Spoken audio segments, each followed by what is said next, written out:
Ngayong araw ay tuturuan ko kayo ng roasted chicken with banana na hindi mo na kailangan ng oven para mas mapadali yung ating trabaho.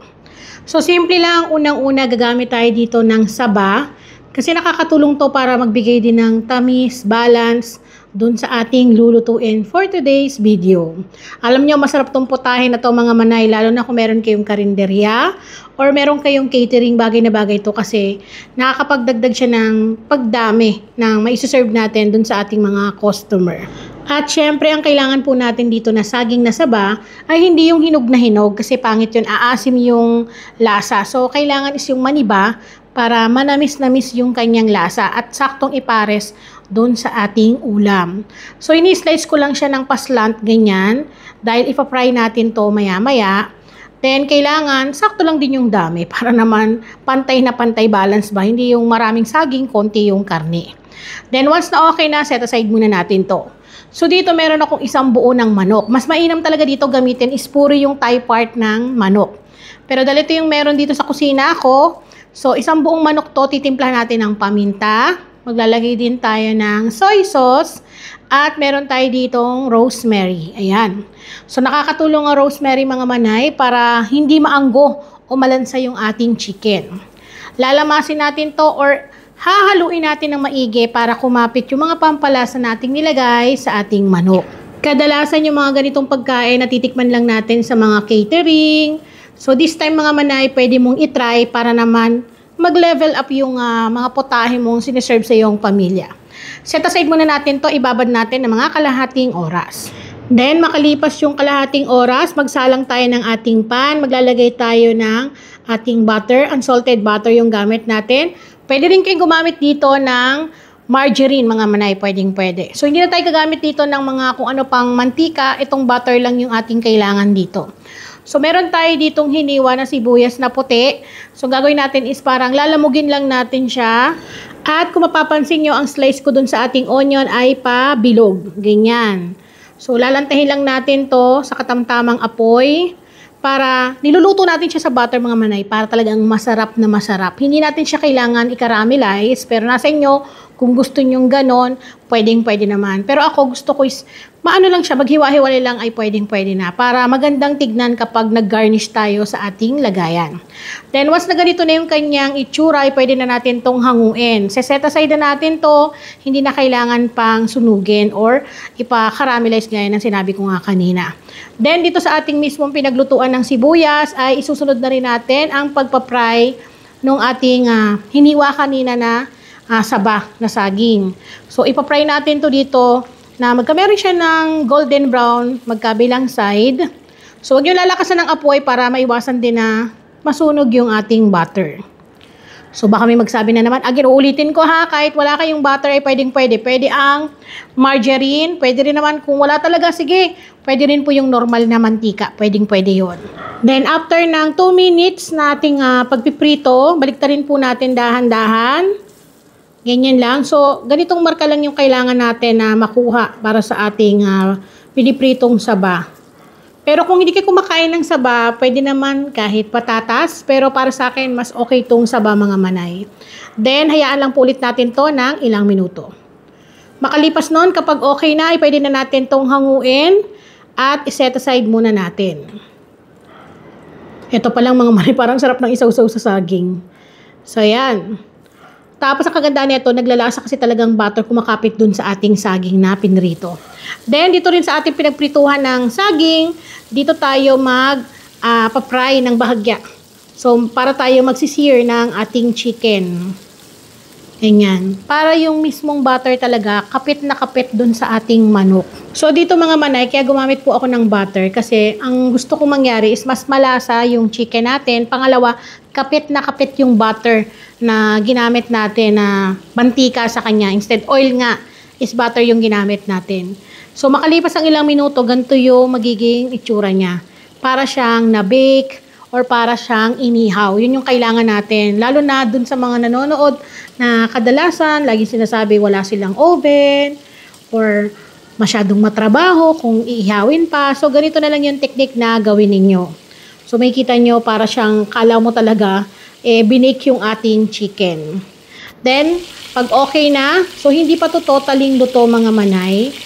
So, naglagay lang kasi tayo ng pinakamarka nga ng pagkasunog, di ba? Yun lang kailangan natin. Kasi nakakadagdag din po yun ng kakaibang lasa dito sa ating niluto. So, hanguin na natin to isa-isa. Then, syempre, isa lang natin yung natitira pa natin. So, lalahatin ko na dahil merong matitirang konti, sayang naman yung oras. Kaya naman, ilalagay ko na lahat. Alam nyo mga manay, kung nandito kayo sa tabi ko, kanin na lang ang kulang. Kasi yung amoy pa lang niya habang nagsisir tayo ng chicken. Amoy mo yung rosemary, tapos yung butter. Talaga namang, dito pa lang sa pagluluto mabubusog ka na sa amoy So, habang nakasalang yan, gagawa naman tayo ng ating sauce. So, meron tayo ditong 3 tablespoon ng oyster sauce. Next natin, maglalagay tayo ng premium soy sauce. So, any brand naman ng soy sauce, pwede nyong itry. Then, meron tayo ritong honey. So, itong honey, mga manay, is optional. Kung wala kayong honey, pwede na po ang sugar. So, mga 2 tablespoon ng sugar. So, dito is maglalagay ako ng 3 tablespoons ng honey. Galing kasi sa chiller, kaya ganito. Ang bagal bumaksak. So, nagbibigay kasi to ng kakaibang lasa basta kung honey meron kayo dyan, huwag yung tipirin, lagyan nyo ng honey. At isang kutsara ng cornstarch at 1 teaspoon ng pamintang pino. So, pag nalagay na natin yan, the last natin is yung ating tubig. So, naglagay lang po ako ng half cup ng tubig. Then, haluin po natin ng maigi gaya ng ginagawa ko na to. So, meron tayong ilalagay na pampalasa, pero ito ay optional. Maglalagay tayo ng aji ginisa. So, konting-konti lang ha, mga 1/4 lang neto. Huwag nyo pong lalahatin. So, konti lang. Again, yun po ay optional. Then, set aside muna natin to.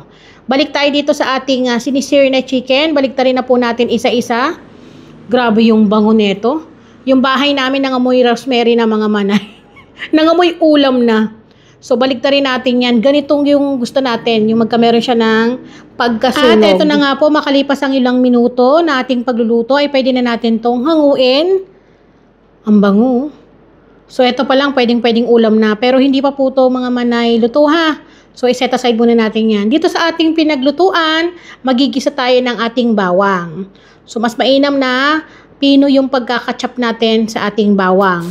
Then, susundan natin ang paglalagay ng hiniwang sibuyas na pula or pwede rin naman ang puti. Gisahin ng maigi sa katamtamang apoy hanggang sa lumabas ang aroma at hanggang maging translucent na yung ating sibuyas. Once na okay na, kukunin na rin natin dito yung ginawa nating sauce kanina na pinagsama-sama nating mga tinimplahan na pampalasa ganon. So, ibubuhos natin to dahan-dahan at mas mainam po na wag nang iiwanan. Diretso ang paghalo hanggang sa ito po ay kumulo at dumapot. Kailangan yung lapot niya ay katamtaman lang, hindi sobrang lapot na para kang gumagawa ng maha blanca. So, para siyang, alam mo yung sauce talaga na thicken lang. Mga 2 to 3 minutes, may kita nyo na kagad na ganito na yung kanya. At malalaman ninyo kapag maluluto na. Yung kanyang kulay, kumikintab na. So, kung mapapansin nyo, ang ganda na nung kanyang kulay, no? Siyempre, kailangan natin yan tikman base sa panlasa na gusto natin para may adjust kung ano pa yung dapat nating idagdag.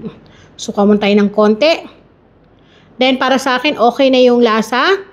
Once na okay na, ay pwede na natin ditong ilagay yung ating chicken. So, ito yung magluluto ng tuluyan sa ating manok.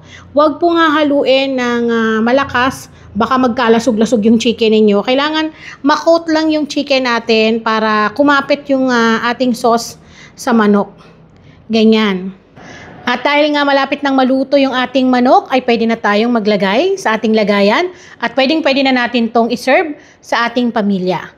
So, etong recipe na to mga manay, ay pwede kung meron kayong catering, meron kayong karinderya, or nagbabalak kayong magluto para sa inyong mga gathering, or pampamilya para maiba naman, ma-level up yung inyong luto sa manok, nang hindi puro adobo, mechado, kaldereta.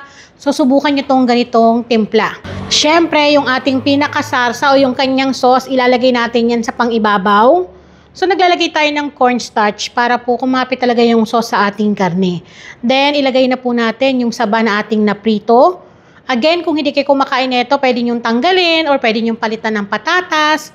Pero para dito, bagay na bagay po talaga ay itong saging na sabana na prito natin. Nakakadagdag din kasi to para maging balance yung lasa ng ating niluto. Then, itong ating pang-garnish na naprito na sibuyas na puti. So, mas mainam puting sibuyas po talaga yung gamitin natin. Nakakadagdag siya ng ganda, lalo na kapag isi-serve nyo na sa inyong mga customer o kaya sa inyong pamilya. Nakakatakam tignan or pagmasdan. Kita nyo naman, di ba? At eto na nga po mga manay, ang ating roasted chicken banana na pwedeng-pwede nyong pagkakitaan at pwedeng ihain sa ating pamilya. Siyempre, kailangan ko tong tikman dahil kanina pa ako napapalunok laway mga manay habang niluluto ko to kasing amoy ng rosemary, then yung butter. Grabe, parang dun pa lang kanin. Gusto ko nang sumubo ng kanin. So, yung timpla neto mga manay ay pwedeng-pwede mo siyang papakin. Siyempre, pwede ring ulamin. So, saktong-sakto to para sa 10 hanggang 13 katao, hanggang 15 pa nga depende sa kakain. Kaya naman mga manay, sana po ay subukan nyo ang ating recipe, lalo na sa mga nagbabalak o naghahanap ng kakaibang timpla na luto sa manok, bagay na bagay to. Kaya muli ako ang inyong madiskarting nanay at tara, kain po tayo!